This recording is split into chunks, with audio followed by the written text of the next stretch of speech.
Hello everyone and welcome to the video lecture for week 2 of PSF 401 Political Behavior. My apologies in getting this video to you a little bit late, as I mentioned in my announcement. I've been somewhat under the weather, so be sure to wash your hands. There's certainly some illness going around, so just be sure to take care of yourself. A couple housekeeping notes before we get moving here today. First up, the peer reviews. I understand there's been some confusion in accessing these. In Canvas, there is an assignment labeled peer reviews. This is a little idiosyncrasy of Canvas whereby I can't actually assign a grade to the peer reviews unless I create a separate assignment for those peer reviews that isn't actually connected to the peer reviews, just a grading thing. For your purposes, how you access the peer reviews is by clicking on the week 1 reading analysis or whichever week it might be.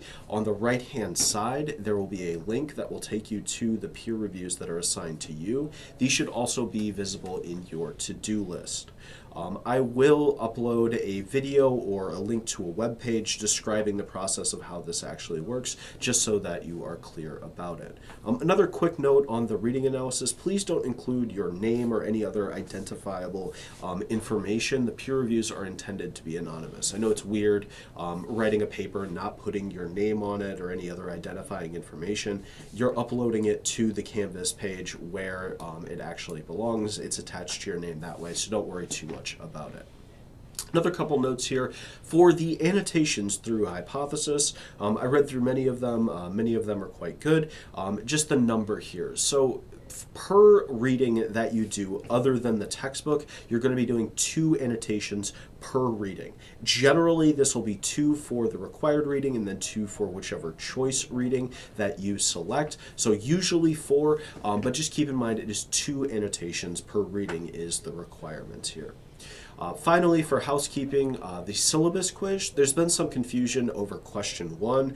This is very much my fault. I made a true and false question over a somewhat ambiguous answer. You do not need a references page for the reading analysis. The only exception there is if you are citing something external to the course readings, then you would need to cite that and use a reference page in order to attribute that citation. Generally speaking, you will not need a reference page, and so keep that in mind for question 1.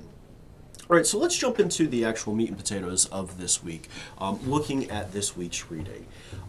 The authors are discussing elections here in terms of prediction. I don't like that framing, as it's generally not tremendously useful. As in all things related to social science, prediction is very difficult. We can do an okay job with forecasting and prediction, but it's generally not useful to frame our understanding in terms of prediction itself. Generally, we want to explain the determinants of individual vote choice, or put another way, we want to explain why people vote the way that they do, why people think the way that they do. Taken in aggregate, this can be used for election prediction, but our focus here is much more on the individual level, why people believe, why people vote, why people act the way that they do. So the authors discuss a number of factors as influencing vote choice here. The first one that they talk about is the economy. The byline of the 1992 Clinton campaign, the campaign slogan is mentioned in here. It's the economy stupid. A very famous line that's been adopted through various parts of American politics. This really speaks to the importance of the economy, particularly in presidential elections, but in elections at all levels, and particularly at the federal level. They talk about GDP growth, they talk about inflation, unemployment, gas prices, as all things that may be influencing an individual's vote choice. If the economy is growing, if inflation is low, if unemployment is low, if gas prices are low, the individual, they argue, is very likely to be satisfied with the economy and vote for the in-party or vote for the incumbent president here. This is certainly true, but we need to go a little bit deeper. What's actually happening here is an individual assessment of the health of the economy. There are a variety of metrics in order to gauge this. Consumer Confidence Index is one of these, and does a fine job in explaining vote choice here. Basically, what we're asking, though, is how does the individual view the economy? Is it going well? Is it going poorly? And more importantly, could it have been been going better. Within the literature, there is this kind of divide between retrospective economic evaluations and prospective economic evaluations. We can understand these in terms of retrospective. Retrospective is looking back. It's saying over the last 4 years, over the last 10 years, whatever the period under consideration might be, what would the state of the economy have been if the other party or if the other candidate was elected? Moreover, this is not an objective evaluation. Negative information is very often minimized or emphasized depending on one's partisan identification and affiliation with the president or the individual politician. This is basically a hypothetical, right? If everything that I wanted or everything that I didn't want occurred, what would the state of the economy have been? Even if the economy is growing, let's just take GDP growth here. Even if line is going up, would line have gone up more if the other party would have won, right? Or would the line have not gone up as much, or heaven forbid, have actually gone down? So retrospective economic evaluations are looking at the past, looking at what has happened, and making a determination on whom to vote for on that basis. The flip side of this are prospective economic evaluations. This is the idea of trying to forecast into the future what are the likely economic conditions, or what is the economy likely to do over the next 4 years, 5 years, 10 years, if the president, if this party is elected. Which party is more conducive to economic growth? Another wrinkle to consider here is the majority of the population doesn't actually have stocks and bonds. And so the health of the stock exchanges, for example, the NASDAQ, S&P, whatever it might be, right, may not be tremendously useful to an individual. They may personalize that economic evaluation. They may say, what are the prospects that my job will be offshored over the course of the next 4 years if this particular candidate wins? Are my wages going to increase? Are my health benefits going to increase or decrease? Neither of these, both in terms of both retrospective and prospective, are necessarily objective. The individual may factor in objective information regarding their evaluation of the economy, but that's not required. Partisanship, personal circumstances, animus, biases, whatever, it all factors into this. It all goes into these evaluations, which can make forecasting on that basis tremendously difficult. We can use these kind of aggregate economic indicators, the Consumer Confidence Index, GDP growth, unemployment, these things, to give us an idea of what the average mood about the economy will be, but we need to go a little bit deeper here. It's not just that line goes up, it's how people are feeling about line going up or line going down. The authors also discuss presidential approval in here. Presidents tend to have their approval peak in the honeymoon period, the first 100 days more or less of their first term, and they decline over time. You'll have the option to read Schattschneider, I always struggle with that name, in the coming weeks here. But basically the idea of why presidential approval declines over time is that presidents accrue adversaries or accumulate adversaries. The president is tasked with making an enormous number of decisions each day and year by year. They're going to accumulate adversaries. They're going to accumulate people who are on the wrong side of those decisions. If you have a choice between labor and business and you side with labor, you have alienated the business section of society, of that polity. And as a result, approval will go down. This is also tied to what we call the nationalization of politics. Politics today, there's an old adage, all politics is local. And perhaps that used to be true, and maybe it is still true. But over the past 3 decades in particular, we've seen an increasing nationalization of politics. What I mean by that is that all politics, be it state, be it local, and obviously federal, relates specifically to national level politics and specifically to the president. What is going on in Washington? What is going on with the president is an evaluative criteria or a means by which to evaluate state politicians, local politicians. Are they on the side of the ruling party in Washington, and how is that party doing? That's going to have tremendous downstream effects at those state and local levels. This is tied to presidential approval. If an individual politician at the state level shares the party label of the president, and if that president is highly popular or highly unpopular, that is going to specifically relate to that individual state senator, state legislator, whatever it might be. This also relates at the congressional level for the U.S. House and the U.S. Senate. Presidential approval itself is extremely multifaceted. There's a lot of factors that go into it. It's also very dynamic. It changes on a day-to-day basis. Presidential approval can be based on things such as charisma, current events, and the president's ability to successfully attribute blame elsewhere, particularly to the out party. In cases where the president is of one party and either one or both houses in the U.S. Congress are of the out party, they play this game. Basically, the president points at Congress and says, it's their fault nothing's getting done, and Congress turns around, points to the president and says, it's their fault that nothing is getting done. The validity of this is, largely immaterial to partisans. If you are a diehard Republican or a diehard Democrat, you're going to side with your team. So understanding presidential approval and using it as a criteria with which to predict elections or otherwise understand vote choice, it can be useful, but it's very much subject to short-term trends and incorrect attributions on the basis of partisanship. The authors then go on to discuss the rules of the game, as they call them, and this relates to your response paper, which is due this Sunday. They talk about the Electoral College and they talk about swing states here. In America, in the United States, not all voters are created equal in terms of their importance. If we're talking about presidential elections, if you live in California, if you live in New York, your presidential vote doesn't really matter because that state is always going to go Democrat, barring some earth-shaking political event here.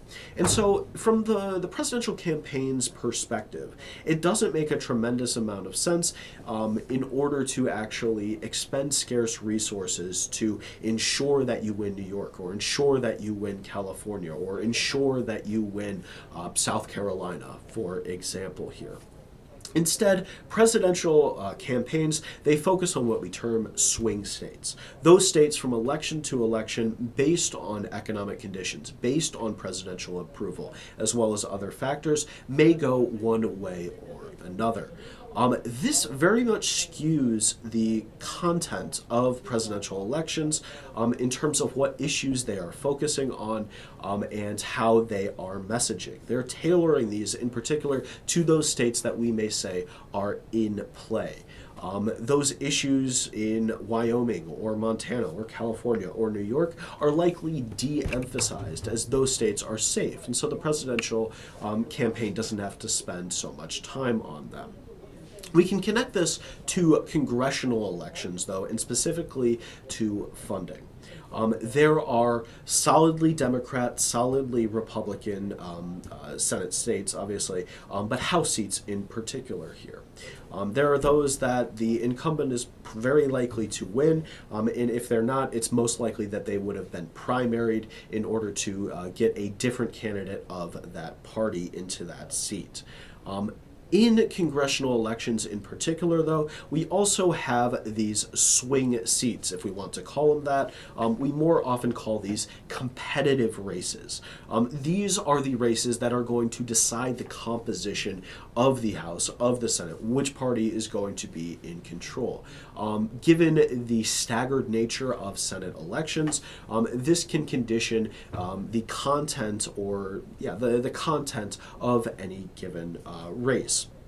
And when we're looking at who is likely to win the Senate on a year-by-year basis, we need to look at which seats are actually up and which seats are actually at risk. On screen now is a illustration of the 2026 Senate races and which way they lean.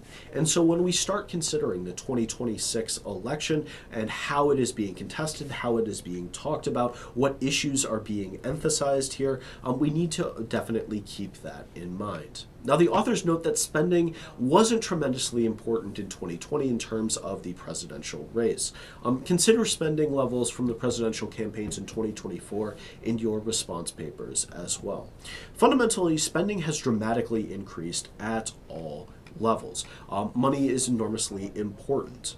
It is used to take out ads, to facilitate the quote-unquote ground game, or those kind of door knockers and canvases, and motivating the real day-to-day, trying to get people registered, trying to convince people to vote for your party.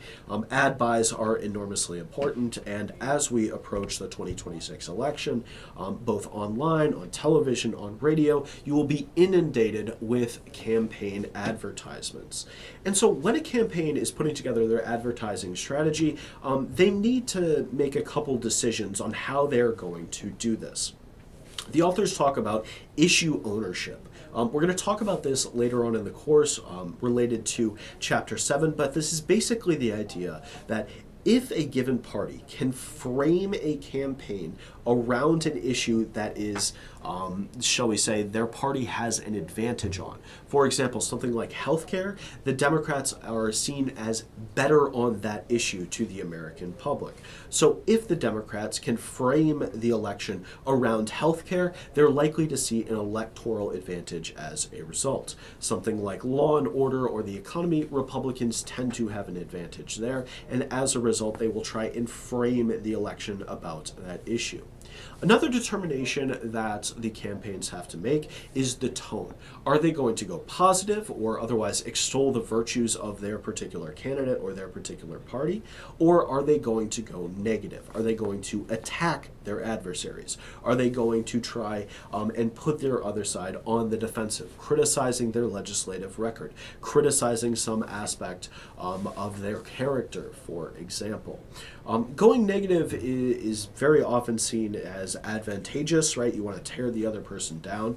But you do, as a candidate in a campaign, suffer a penalty for that. Running a really positive campaigns allows the public or promotes the public to have a more positive opinion of you. If you are getting down in the mud, if you are going negative, that kind of rubs off on you as well.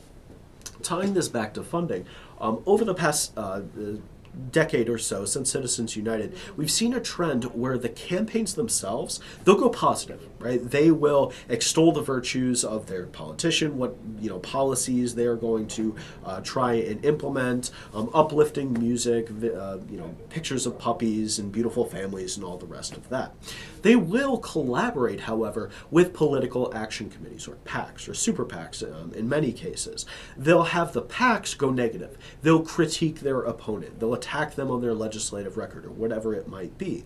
But at the end of that campaign ad, it won't be Jane Smith for Congress or whatever as the funding group behind it. It'll be some anodyne, unknowable PAC name that really obscures the relationship on where this negative attack ad is actually coming from. Authors also discuss social media. That's a whole other can of worms that we're going to talk about later in the semester. Finally here, the authors discuss external factors, the things that are perhaps unforeseeable. All the things we've talked about, all the factors that otherwise would increase or decrease the likelihood of a politician being elected or failing to be elected or being reelected, whatever it might be, can be subordinated to these kind of external factors. Things like wars or economic crises or natural disasters. Wars, it depends on the specific context here, military action. In the immediate outset of armed conflict, there is what we call the rally around the flag effect. An upswell of patriotism, an upswell of support for the president or other politician, and a broad public view that criticizing the president, criticizing the government at this time is otherwise unpatriotic. We'll see a surge in approval ratings and support for that president. But this effect is very much not a long-term thing. It declines, and it can decline very rapidly over time. We've seen this with the Vietnam War. We've seen this with the Iraq War. We've seen this with the war in Afghanistan. If the American armed forces year on year are engaged in a conflict, if service members are losing their lives or being killed by the enemy, the American public doesn't have much of a stomach for that. So in the immediate onset of conflict, it can be a positive effect for a president, for a politician, but if that gets into what they called Vietnam, a quagmire, that can be profoundly negative. Economic crises are very much if not unavoidable, then can torpedo a presidency like nothing else. The Great Depression with the economic crash in 1929, the economic downturn in 2008, the so-called Great Depression in 2020 with COVID and the resulting economic outcomes there, the economic downturns there.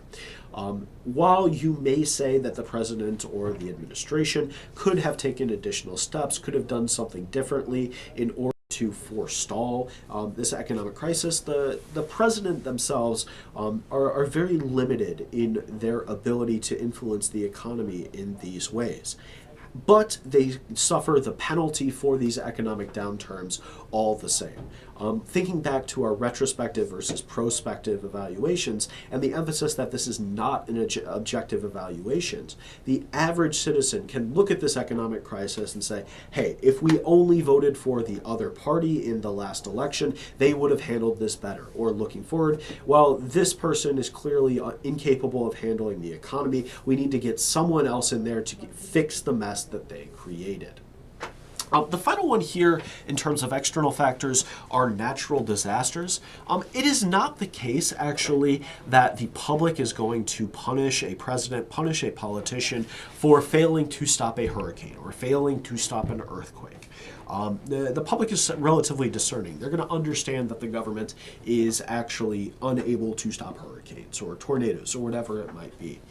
However, the public will judge the government on the basis of their response to that natural disaster.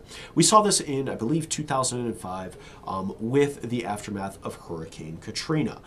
The facts of why New Orleans flooded, why the levees broke, and so on and so forth are a bit beyond the scope of this class.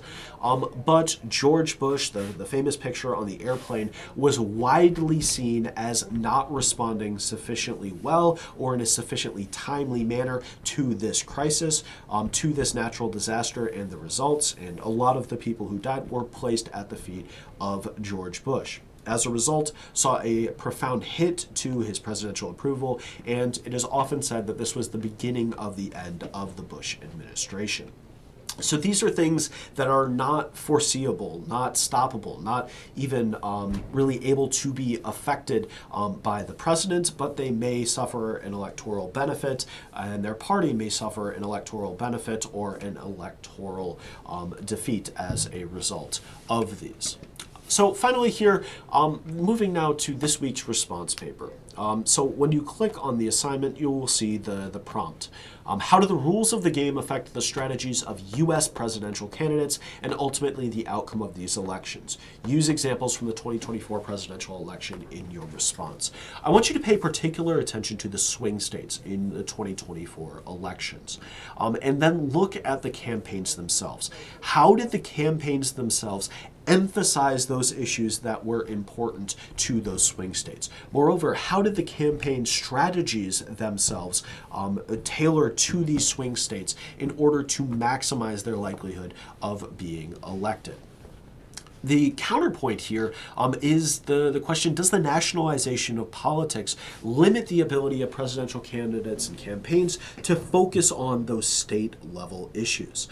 So with everything that you've read in Chapter 2 this week of the textbook, I want you to apply that to the 2024 election, and again with particular emphasis on those swing states. I will have feedback for you on the reading analyses and peer reviews in the coming days. For now, focus on completing this week's assignment, and please feel free to contact me if you have any questions.